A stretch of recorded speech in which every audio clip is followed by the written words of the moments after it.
Alhamdulillahil wahidil qaharil azizil ghaffaril mukawwirul laili 'alan nahar tazkiratan li ulil qulubi wal absar tabsiratan li zawil albabi wal i'tibar. Walhamdulillahilladzi nahmaduhu nasta'inuhu nastaghfiruh wa na'udzu billahi min syururi anfusina wa min sayyiati a'malina. May yahdihillahu fala mudhillalah wa may yudlilhu fala hadiyalah.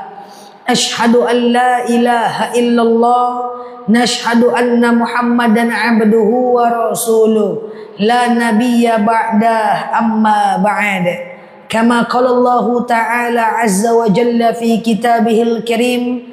Na'udzu billahi minasy syaithanir rajim. Bismillahirrahmanirrahim. Ya ayyatuhan nafsul mutmainnah irji'i ila rabbiki radiyatan maradiyah fadkhuli fi ibadi wadkhuli jannati al-ayah.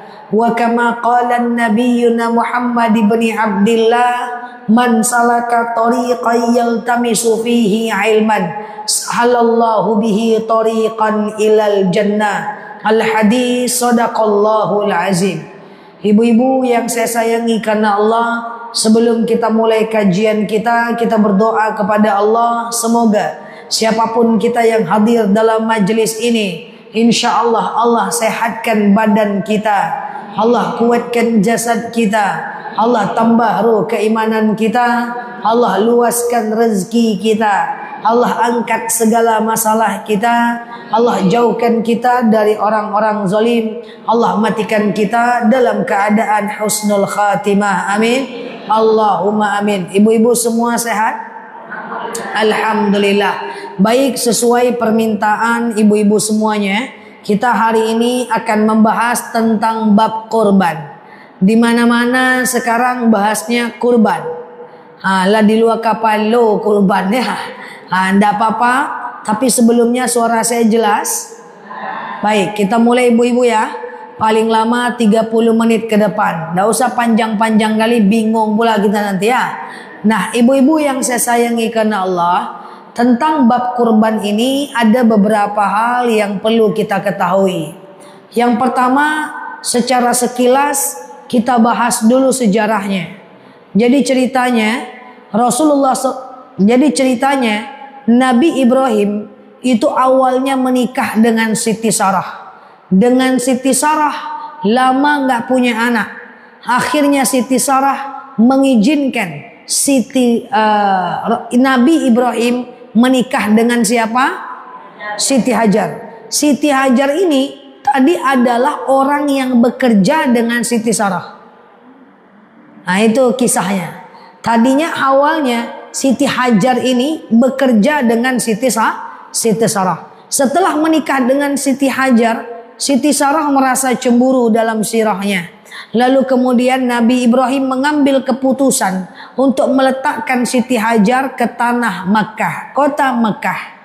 Lama juga nggak punya anak rupanya dengan Siti Hajar. Lalu kemudian Nabi Ibrahim selalu berdoa, Rabbi habli minas salihin. Ya Allah, karuniakan kepadaku anak yang soleh. Bayangkan, tidak punya anak dari Siti Sarah, punya anak dari Siti Hajar, lama baru punya anak. Sampai akhirnya Nabi Ibrahim berdoa, Rabbi habli minas solihin.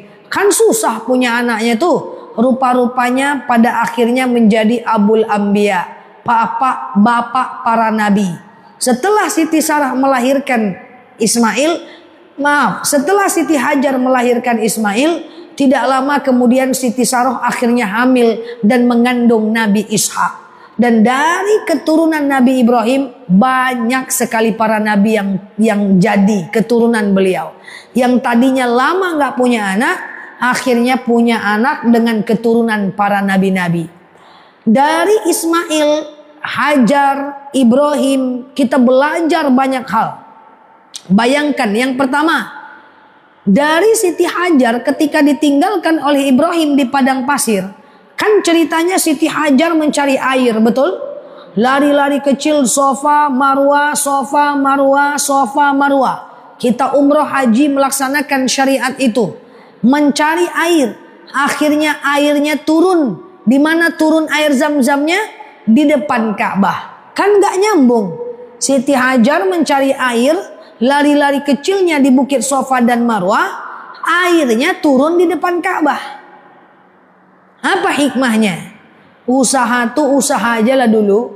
Nggak usah mikirin hasil. Bisa jadi hasil bukan dari apa yang telah kita usahakan.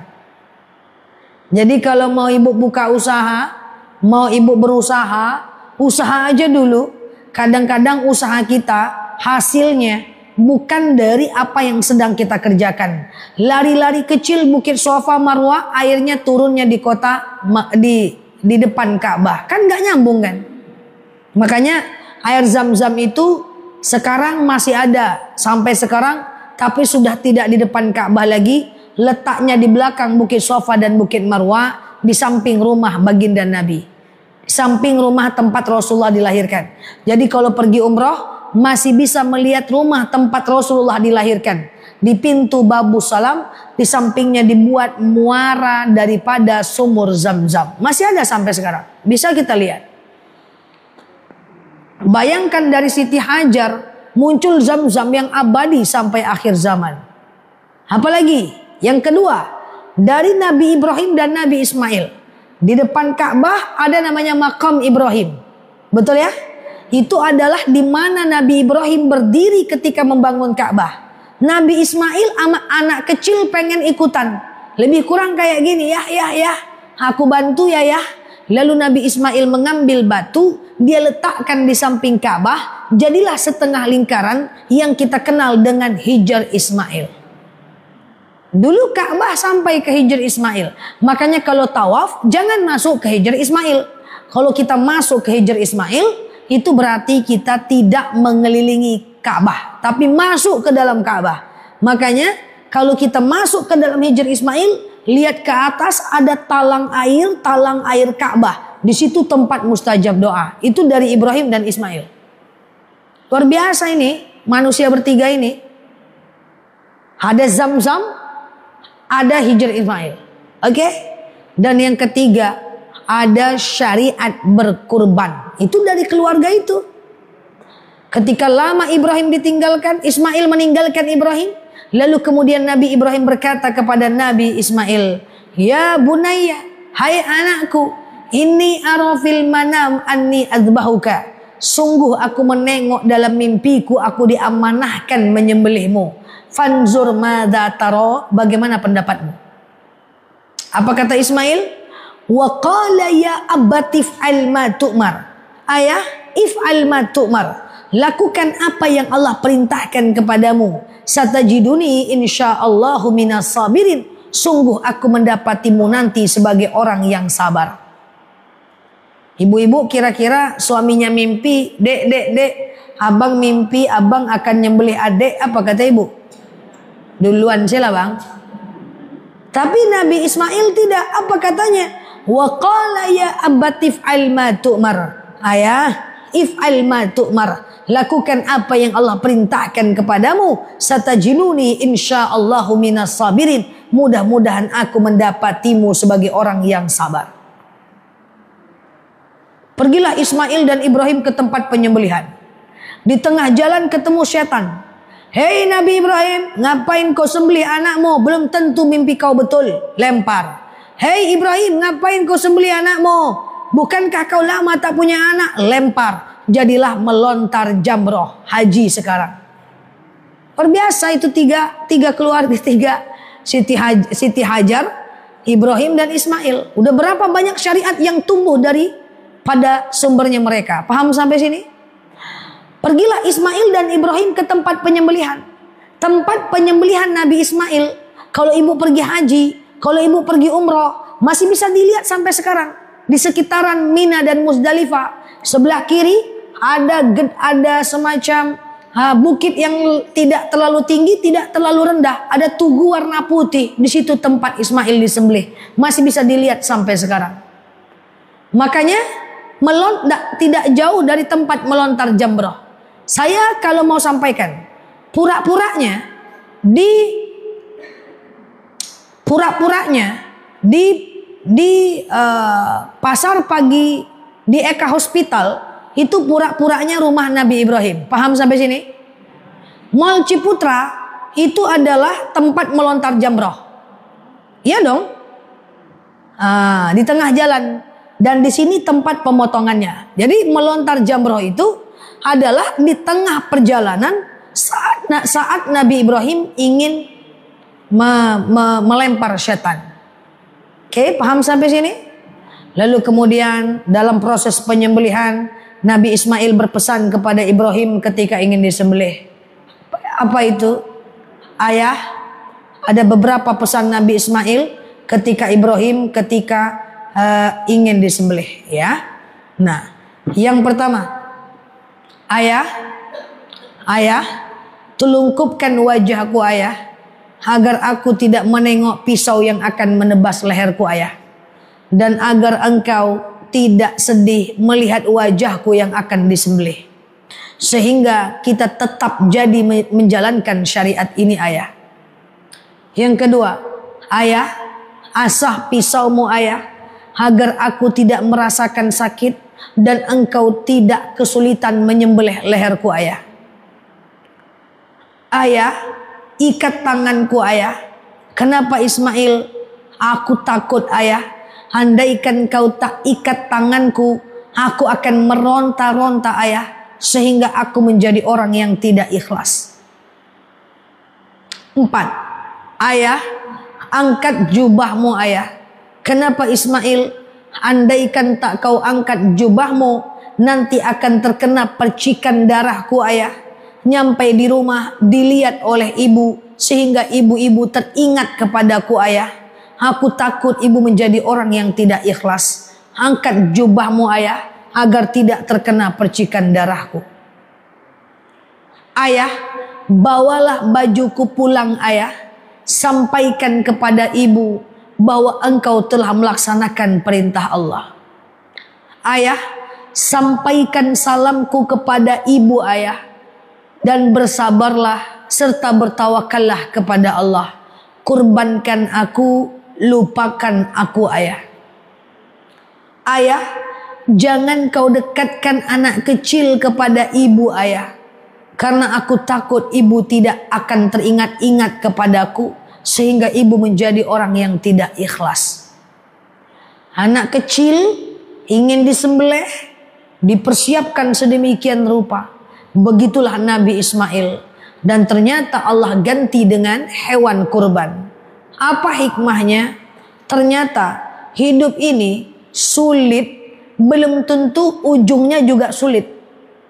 Ternyata mereka hanya diuji oleh Allah Azza wa Jal, lalu kemudian diganti oleh hewan kurban. Hidup kita ini sulit kata kita, terus aja jalani selagi tidak melanggar perintah Allah.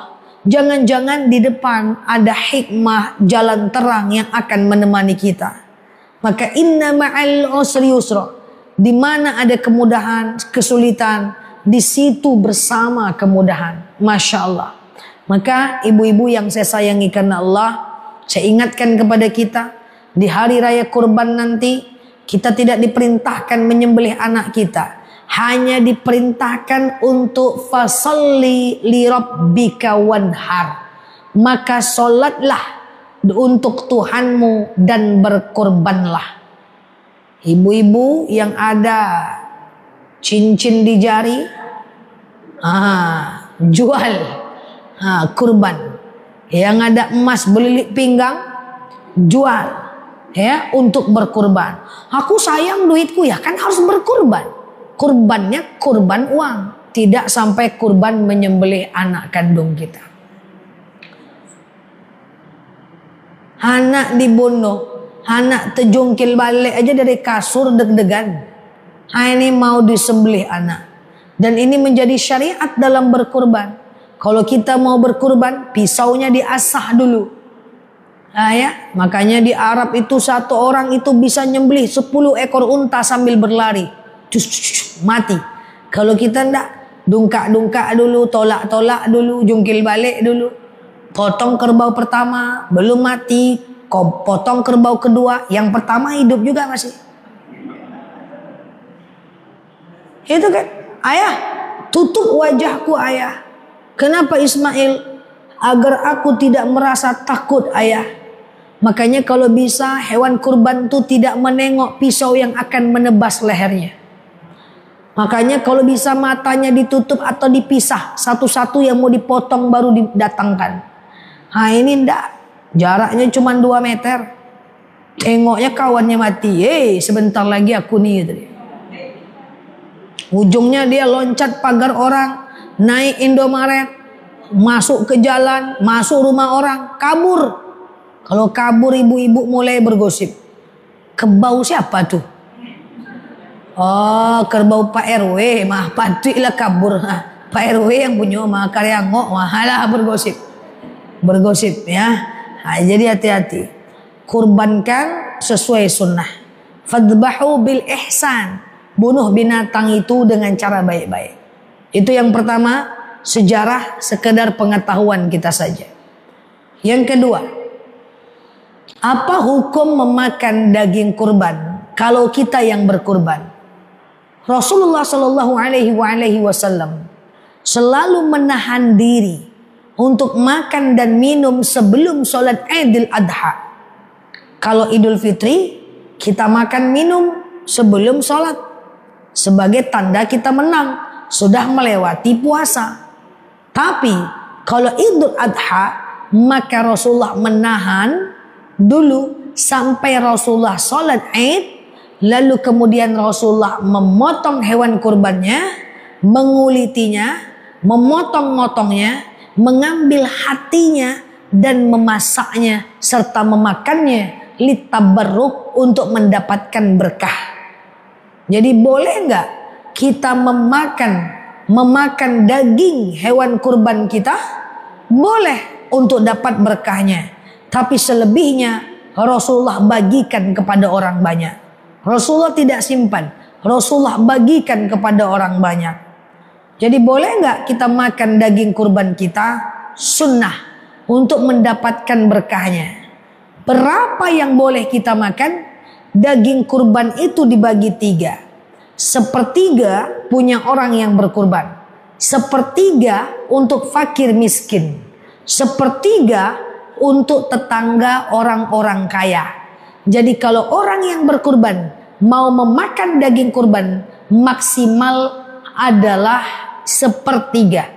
Kalau ibu punya kupon 2 dapat 2 kilo bagi yang berkurban, itu jauh di bawah sepertiga. Jadi boleh. Tapi kalau ibu mau ikut gaya Nabi, makan sedikit maka kasihkan lebih banyak. Loh, masa nggak boleh saya makan 2 kilo? Boleh. Jangan lama kali di freezer lah mencigok-cigoknya enggak jadi masak. Ya, kalau ibu mau, ibu masak, ibu bagi lagi sama orang. Ibu dapat, ibu masak, ibu ajak orang makan ke rumah. Ini enggak berserondok-serondok kayak dia di dalam kulkas. Boleh? Boleh, tenang aja lah. Tapi kalau mau, lebih bagus dibuatlah seperti baginda Nabi. Dia makan untuk mendapatkan berkah, dia bagikan untuk mendapat pahala. Jadi boleh memakan hewan kurban. Cuma yang tidak boleh dimakan adalah daging kurban yang kita nazarkan. Itu nggak bisa kita makan menurut madhab Syafi'i. Contoh, ibu bernazar, ya Allah, nanti kalau dapat suami 1 lagi. Contoh ya kan. Ini nampaknya banyak yang udah sendiri ini kan. Jangan-jangan mau dapat lagi 1 contoh. Ya Allah, nah kalau nanti saya dapat suami 1 lagi tahun ini, saya berkurban tahun depan. Kan jadi nazar, rupanya dapat. Suami terupdate premium platinum edisi 2025 awal. Dapat nih suami ini. Maka ibu bernazar. Iya kan? Berarti statusnya kurban nazar. Maka caranya gimana? Caranya ibu harus ngomong dengan panitia. Panitia. Jadi kan jangan bercerita pula kemarin aku dapat suami baru aku bernazar. Jangan, enggak usah. Jadi saya ini kurban nazar. Lihat muka saya, lihat nanti kerbau saya yang ganteng itu. Yang mana kerbau saya dipotong, nanti saya tidak usah dapat kupon daripada kurban nazar saya. Karena saya tidak boleh makan daging yang saya nazarkan. Kalau saya mau dikasih kupon peserta, boleh kasih, tapi bagian daging orang lain yang dikasih sebagai peserta. Yang kita nazarkan semua mesti kita bagi. Paham? Tapi ada orang kurban nazar sih kok. Jarang ya kan? Nah, bolehkah berkurban atas nama orang yang telah meninggal dunia? Boleh nggak? Di sini saya bagi menjadi dua. Yang pertama, kalau orang meninggal itu meninggalkan wasiat. Nak, mama lah kemati le nak. Nanti kalau mak meninggal, kau ambil uang di bawah genteng. Ya, iya ini pura-puranya wasiat nih. Jangan-jangan ada yang nyimpan uang di bawah genteng. Kau ambil uang di bawah genteng, di balik selimut, ya dalam gantal guling ada mak jahit duit di situ tuh.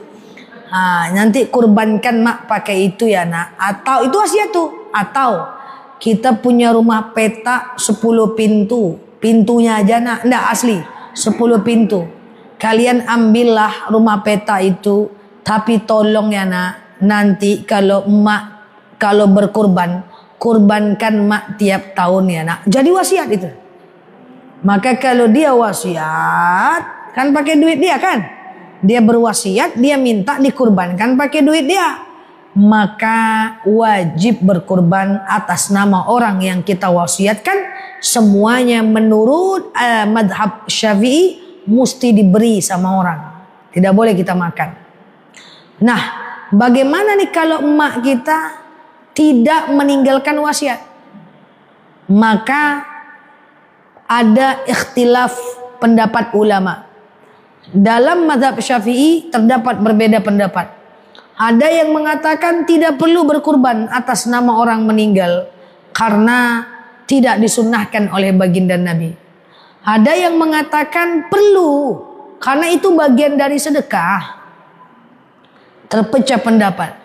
Maka kalau ada ustadz ceramah, "Ustadz, apa hukumnya berkurban atas nama orang meninggal?"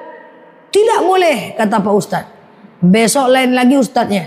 "Ustadz, apa hukum berkurban atas nama orang meninggal?" Boleh. Apa nih yang jemaah mano yang betul gak? Kemarin bilang boleh, ini bilang tidak boleh. Daripada banyak kali mengaji pening kepala, banyak ustadz makin pening kepala. Bagus jangan mengaji lagi ya. Jadi sejatinya itu perbedaan pendapat saja ya. Jadi saya tidak menyatakan tidak boleh karena ada ulama yang membolehkan. Saya tidak bisa menyatakan boleh 100% karena ada ulama yang melarangnya. Maka sebenarnya kalau mau berkurban atas nama orang meninggal boleh. Karena ada yang membolehkan.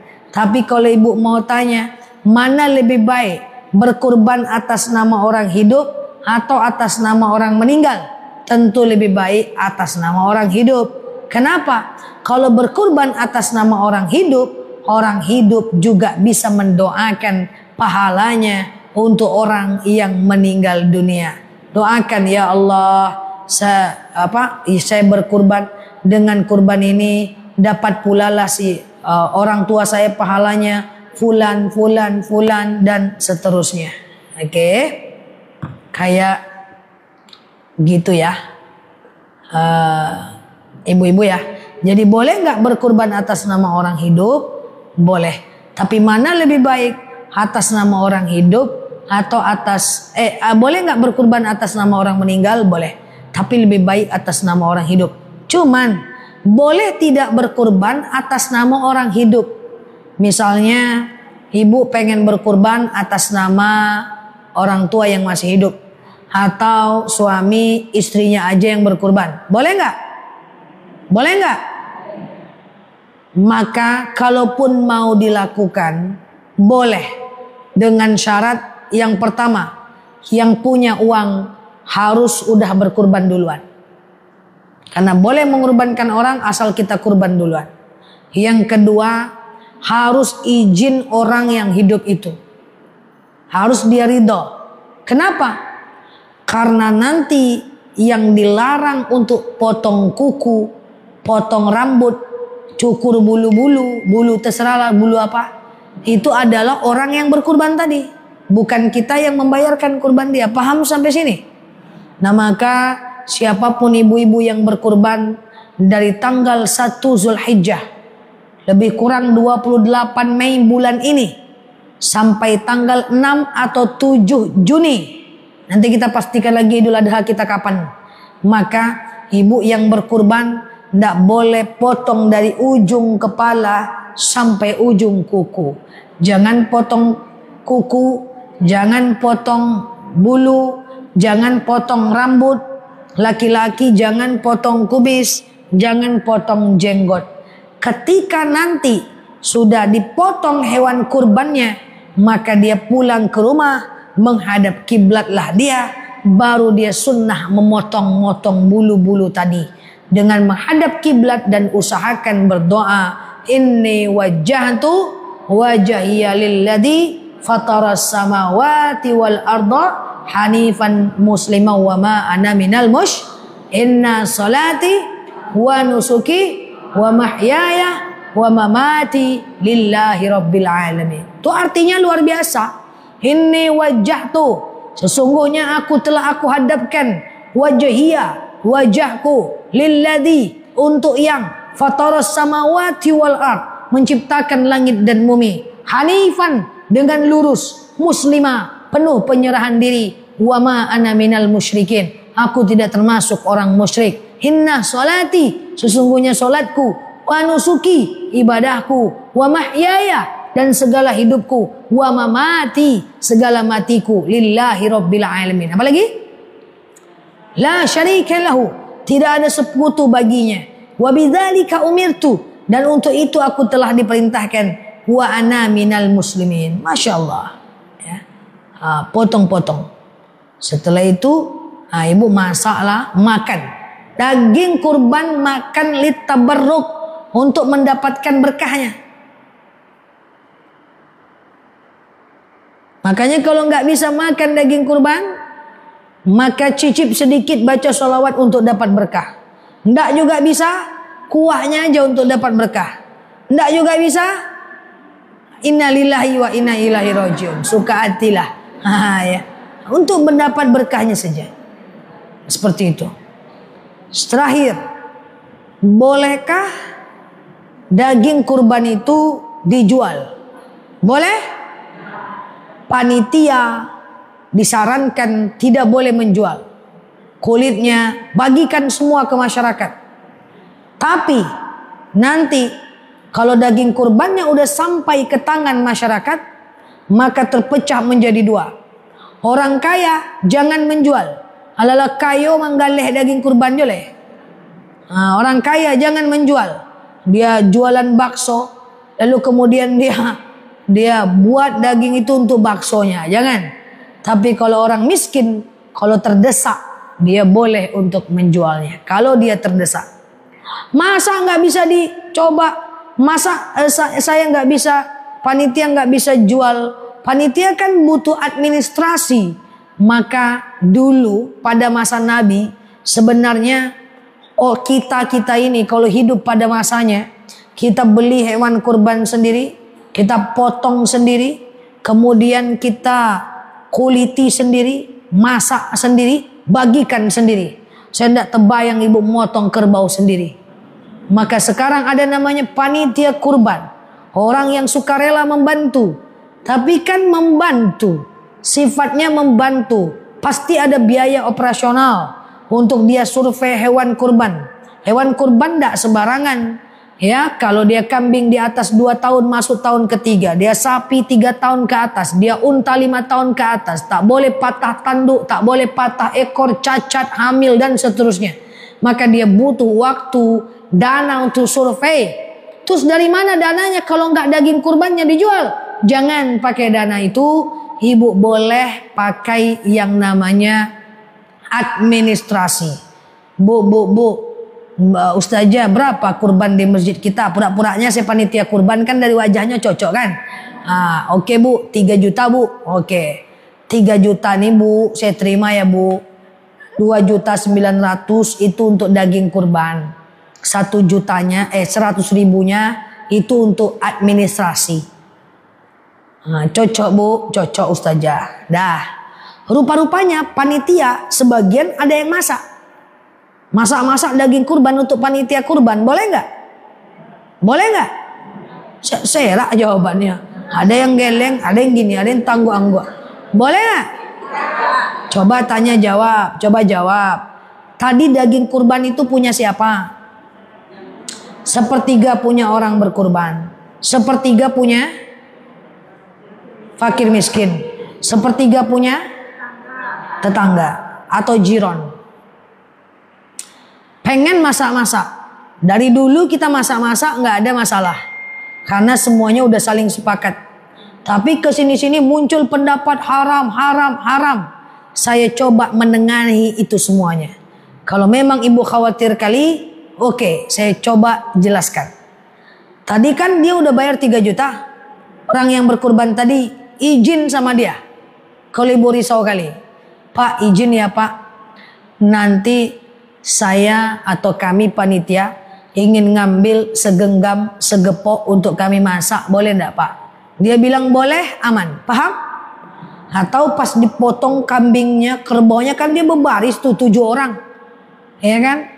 Nah, boleh kami ambil Pak sebagian, boleh ambil Pak segenggam 2 genggam, boleh ambil Pak segenggam 2 genggam, boleh, boleh. Kalau ada yang bilang enggak boleh, naikkan parang tuh sedikit, boleh Pak? Harusnya boleh Bu.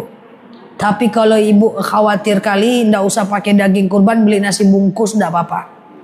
Idealnya boleh. Nah makanya orang yang berkurban itu minta tolonglah kita. Jangan dikaji-kaji juga kemana daging kurban itu perginya lagi. Kita nih berkurban untuk orang. Kalau kita mau makan daging itu sendiri, belilah 3 juta tuh. Makanlah sampai akhir hari kiamat. Tak habis-habis. Ya. Tapi kalau kita kurbannya untuk orang, kita ikhlaskanlah. Jangan banyak kali kalau bahasa kitanya berhawa-hawa. Ngitung-ngitung. Dapat 2 kupon, buka. Tulang-tulang semuanya. Kita berkurban, kita ngomong kayak gitu. Yang tak berkurban nih hati-hati juga. Syukur yang didapat. Pas dibuka, gleme-gleme sadonya. Betimbang pula tuh. Nih 8 onnya, tapu-apu panitianya. Kenalah Pak RT yang lama mantap. Ini RT baru 8 on cuman. Astagfirullahaladzim.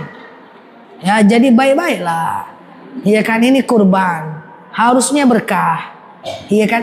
Jadi tidak seperti itu. Yang berkurban sebagai penutup, jaga hati. Ya, niatkan karena Allah. Kurban jangan karena ria. Bukan tidak boleh berfoto dengan hewan kurban. Fotolah. Tapi jangan foto terus. Kapan berdoa untuk orang yang tidak berkurban? Kan kita doa, ya Allah, hewan kurban ini dapatlah pahalanya untuk atuk saya, anak saya, aki saya, cucu saya.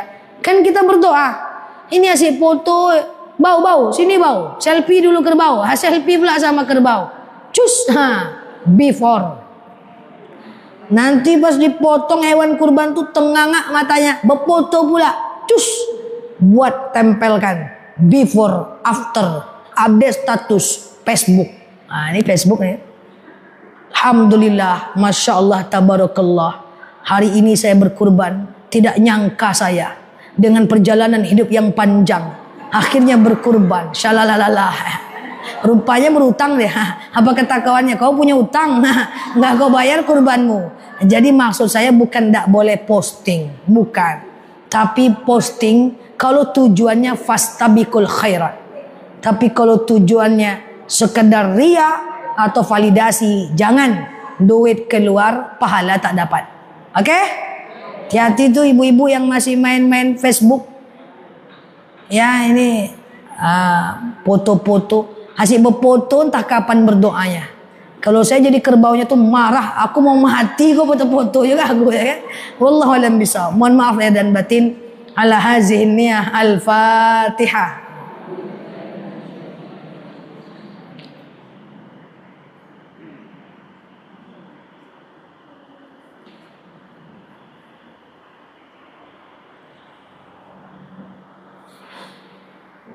Amin ya Allah, amin ya Rahman, amin amin ya mujibal sa'ilin. Allahumma salli ala Muhammad wa ala ali Muhammad. Allahumma inna nas'aluka ridhaka wal jannah, na'udzubika min sakhatika wan nar.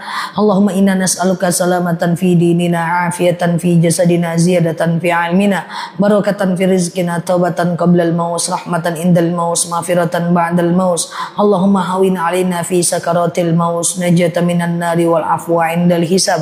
Allahumma antas salam minkas salam wa ilaika ya'udus salam, fahayyina rabbana bisalam wa dakhalnal jannata darussalam, tabarakta rabbana wa ta'alaita ya hadzal jalali wal ikram. Allahumma inna na'udzubika minal hammi wal hazan, na'udzubika minal ajzi wal kasal, na'udzubika minal jubni wal bukhli, na'udzubika min ghalabatid daini wa qahar rijal. Allahumma yassir alaina umurana wa la tu'assir alaina umurana ya rabbal alamin. Allahumma in kana rizquna fis sama' fa anzilhu, wa in kana rizquna fil ardi fa akhrijhu, wa in kana rizquna ba'idan fa qaribhu, wa in kana rizquna haraman fatahhiru, wa in kana qalilan fakaththirhu ya rabbal alamin. Allahumma rabbana anfa'na bima 'allamtana wa 'allimna ma yanfa'una. Allahumma rabbana hab lana minas salihin, rabbana hab lana minas salihin. Allahumma yassir 'alaina umurana wa la tu'assir 'alaina umurana ya rabbal alamin. Allahumma ansur ikhwanana mujahidina fi Palestin, Allahumma ansur ikhwanana mujahidina fi Iraq, Allahumma ansur ikhwanana mujahidina fi Mesir, Allahumma ansur ikhwanana mujahidina fi Yaman, Allahumma ansur ikhwanana mujahidina fi Indonesia ya rabbal alamin. Allahumma stajib du'ana ya Allah, stajib du'ana ya Rahman ya Rahim ya mujibal sa'ilin. Allahumma salli ala Muhammad wa ala ali Muhammad. Subhana rabbika rabbil izzati amma yasifun.